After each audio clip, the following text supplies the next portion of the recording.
कल तक यहाँ पे एक सड़क थी, ये त्रिशूली का एरिया है। कल तक ये रास्ता आपको नॉर्दर्न नेपाल की तरफ लेकर जाता था, बट कल दोपहर के बाद से ये सिर्फ एक कच्ची मिट्टी का दलदल बन चुका है। और अब आप देखिए किस तरीके से ये जेसीबी मशीन्स लगाई गई हैं। नेपाल के जो लोकल अथॉरिटीज़ हैं, जो स्काउट्स हैं, डिज़ास्टर रेस्क्यू की टीम्स है, यहाँ की लोकल म्यूनसिपैलिटी की टीम्स है, वो सब लगी हुई है यहाँ पे वापस सड़क बनाने के लिए, यातायात का मार्ग सुनिश्चित करने के लिए। नदी का पानी किस हद तक ऊपर आया था मैं आपको दिखाती हूँ। ये देखिए, ये एक गाड़ी है, एक ट्रक है, आप देखिए पूरी तरीके से वो मिट्टी में दब चुका है यहाँ पर। तो पानी का स्तर, नदी वहाँ है, उस तरफ है नदी, और वो नदी का रास्ता था, बट वहाँ से बढ़ते बढ़ते ये जो एग्रीकल्चरल डेवलपमेंट बैंक है, इसकी पूरी बिल्डिंग को डैमेज करते हुए ये सामने एक बिल्डिंग और है, देखिए पूरी तरीके से उसका छत टूट चुका है। जितनी बिल्डिंग्स उस कोने में हैं सब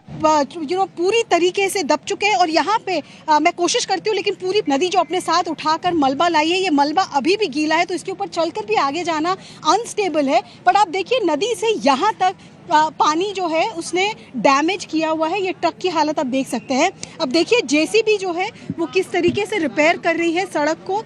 कोशिश की जा रही है कि इसके आगे सड़क बन जाए, ताकि एक बार सड़क बने तो लोग इस पर आगे रेस्क्यू और रिलीफ मटेरियल लेकर जा पाएँ। बहुत ज़रूरी है कि आगे भी रेस्क्यू और रिलीफ मटेरियल पहुँचे। और साथ ही देखिए आसमान में भी आपको हेलीकॉप्टर की आवाज़ आ रही होगी। ये चॉपर्स भी लगातार उड़ रहे हैं, वो देखिए, वो नेपाल अथॉरिटीज़ का भी चॉपर है, प्राइवेट सेक्टर्स के भी चॉपर हैं, जो लगातार लोगों के पास राहत सामग्री पहुंचाने की कोशिश कर रहे हैं।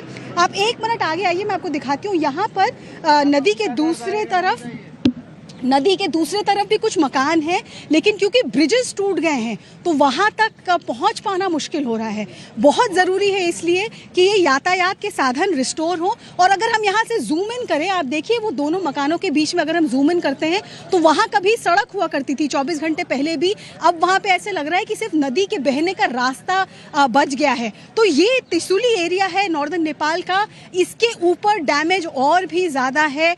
यहाँ के कुछ लोकल से हमारी बातचीत हुई, उनका कहना था कि 40% से ज़्यादा आबादी इस इलाके की अफेक्टेड हुई है। पूरा जो बाज़ार का इलाका है, ये बाज़ार का इलाका है, ये पूरा कल सैलाब के बवंडर को देख रहा था। यहाँ इस वक्त बहुत ज़रूरी है कि सड़क, यातायात, बिजली नहीं है यहाँ इस वक्त, बिजली नहीं है, तो ज़रूरी है कि ये बिजली के तार रिस्टोर हो, सड़क बने और रेस्क्यू और रिलीफ मिशन का काम आगे बढ़े। फिर एक बार एक चॉपर की सॉर्टीज, तो ये जो इलाके ब्रिज के टूटने से बिल्कुल कट ऑफ हो गए हैं, उनको एरियल रूट के द्वारा रिलीफ एंड रेस्क्यू पहुंचाने की कोशिश की जा रही है। कुछ गांव वालों को हमने देखा लाकर चॉपर के जरिए काठमांडू के अस्पतालों तक भी पहुंचाया गया है। तो ये हालात है इस वक्त। राजेश भारद्वाज के साथ अरुणिमा, त्रिशूली, नेपाल से।